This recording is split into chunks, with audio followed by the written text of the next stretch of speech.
ஃபல்லல்னாஹு கஸீரன் மிம்மன் கலக்கனா தஃலீலா. நாம் படைத்த படைப்புகளிலேயே மிக சிறப்பான படைப்பாக நாம் மனித வர்க்கத்தை படைத்திருக்கிறோம் என்று சொல்லி, உலகத்தில் உண்டான அத்தனை பொருள்களை உங்களுக்காகவே படைத்திருக்கிறேன் என்று சொல்லி, அவைகளை பயன்படுத்த நீங்கள் முற்படும் போதெல்லாம் அவைகள் தடை கொண்டு முடியாது, கிட்ட நான் வரமாட்டேன் என்று சொல்லாமல் அதல்லல்லாஹலகும்,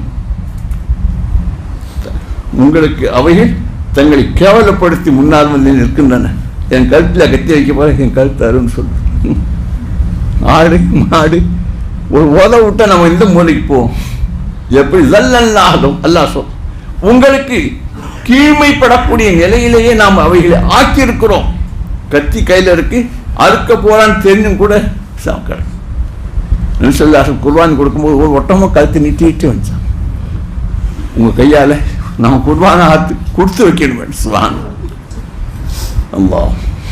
ஆக பூரா ஏற்பாடுகளும் நம் மீது கிருபை கொண்டிருக்கான் என்று அவன் பட்டியல் போட்டு காட்டினதோடு மட்டுமல்லாமல் ஒரு மனிதன் மற்றொரு மனிதன் மீது பிரியமாக இருக்கிறான் என்று எழுதி வச்சுக்கிட்டு சொல்றதில்லை, அவங்களுடைய பரிமாற்றமே காட்டுறது.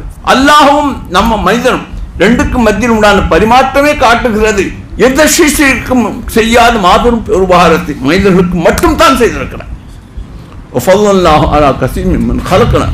நாம் படைத்த படைப்புகளிலே மனிதர்களைத்தான் மிக சிறந்த படைப்பாக நாம் ஆக்கியிருக்கிறோம் என்று வாயால் குர்ஆனின் மூலமாக சொன்னது மட்டுமல்லாமல் கொஞ்சம் யோசிச்சு பார்த்தா யானைக்கோ ஒட்டகத்திற்கோ யாருக்கும் செய்யாத மாபெரும் பேர் உபகாரம் மனிதர்களுக்கு மட்டும் தான் அல்லாஹ்வினால் கொடுக்கப்பட்டது. இதை மறந்து வாழ முற்படும் பொழுது தன் பக்கம் திருப்புவதற்கு வேறு வழி இல்லை.